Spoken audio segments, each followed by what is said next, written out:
All right, all we're doing here is teaching two dogs to simply exist around each other. So when you think of socialization, to me, it really means existence. It Yes. should have a major focus on getting two dogs to be in the same room, in this case, especially, feet from each other, but not interacting. Yes. That is super, super powerful.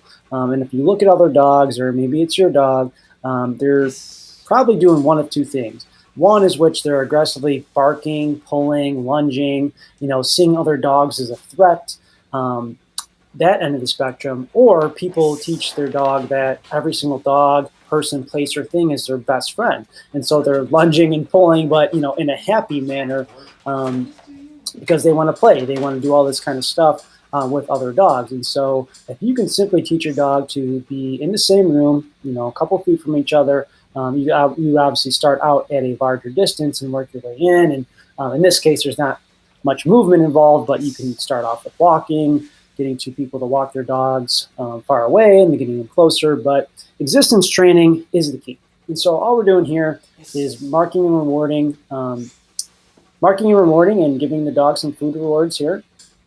Just creating that positive association like, hey, there's another dog here, but it's not a big deal.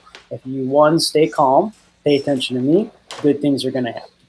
And so in order to do this, your dog is going to need to Yes. know a marker, whether that is the word yes, which is very commonly used, or a clicker.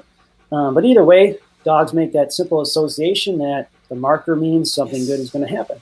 And that means they did the right thing. So in this case, it's real, real easy. You're calm, you're paying attention to me, you're not freaking out, you're not whining, you're just relaxed around another dog. And clearly with the Yes. size disparity here, these dogs really can't interact.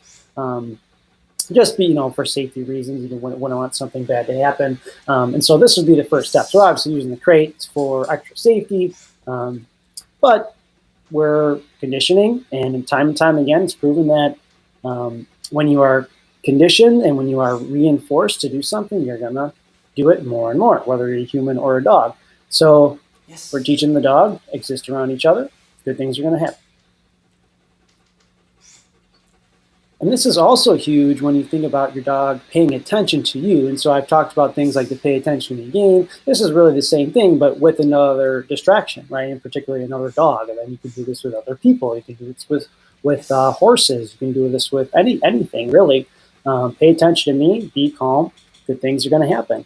And the biggest thing, right, when you teach your dog to exist in the world, is that they pay attention to you. They pay attention to you. They're not paying attention to other things, and vice versa. They're not paying attention to other things. They're spending more of their attention on you.